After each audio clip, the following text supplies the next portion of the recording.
Otro aspecto dentro de los tratamientos sintomáticos es el tratamiento de la espasticidad, que ya he comentado antes al hablar de la deambulación. La espasticidad es un síntoma muy frecuente, incluso desde momentos muy iniciales de la enfermedad. Tiene una definición un poco compleja, pero podemos decir que es una sensación del paciente de incapacidad para relajar la musculatura cuando le hace falta relajarla. Es una definición para andar por casa, pero que nos es muy útil para entender en qué consiste.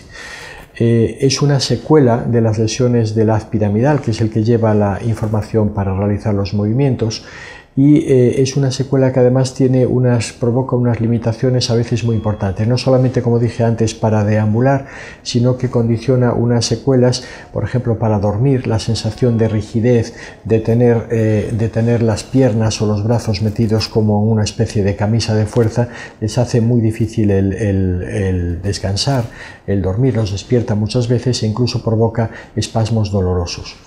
En otras ocasiones la espasticidad no solamente hace eso, sino que va a dar lugar al desarrollo de posturas anómalas que a la larga van a condicionar incluso la posición de las articulaciones y pueden condicionar otras cosas como son fracturas patológicas o incluso dolor.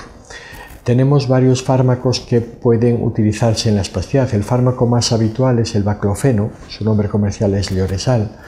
Pero hay otras variantes como puede ser la tizanidina, que también es otro fármaco, el Sildaluz. Son dos fármacos únicos, por eso digo el nombre comercial. También se pueden usar otras variantes como puede ser las benzodiazepinas, Valium y derivados. El problema del uso de estos fármacos es que hay que hacer el traje a cada paciente, porque la dosis no es una dosis estándar.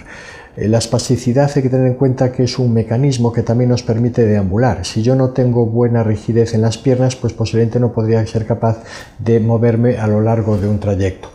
Cuando yo bajo esa rigidez o la disminuyo más de la cuenta, esas piernas pueden doblar y me dificulta caminar. Y por eso la espasticidad es un síntoma que no es sencillo de controlar, porque la dosis del fármaco y el horario al que ha de tomarse no es siempre el mismo, y además no es siempre el mismo dentro del mismo paciente.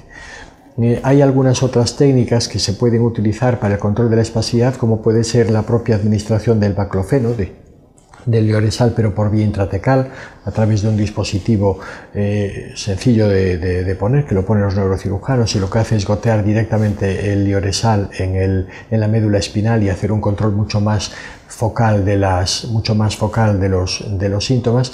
Y en este momento posiblemente también el Sativex, los derivados cannabinoides, posiblemente no, seguro que los derivados cannabinoides nos pueden ayudar en el control de la espasticidad. Aunque están indicados para los espasmos dolorosos de la esclerosis múltiple, hemos visto que los pacientes que utilizan derivados cannabinoides también, incluso en los test que hacemos subjetivos de calidad de vida, etcétera, refieren una mejoría en cuanto a su capacidad para deambular. Y eso es obviamente porque hemos conseguido un control parcial al menos de esos síntomas de espasticidad que tienen los enfermos.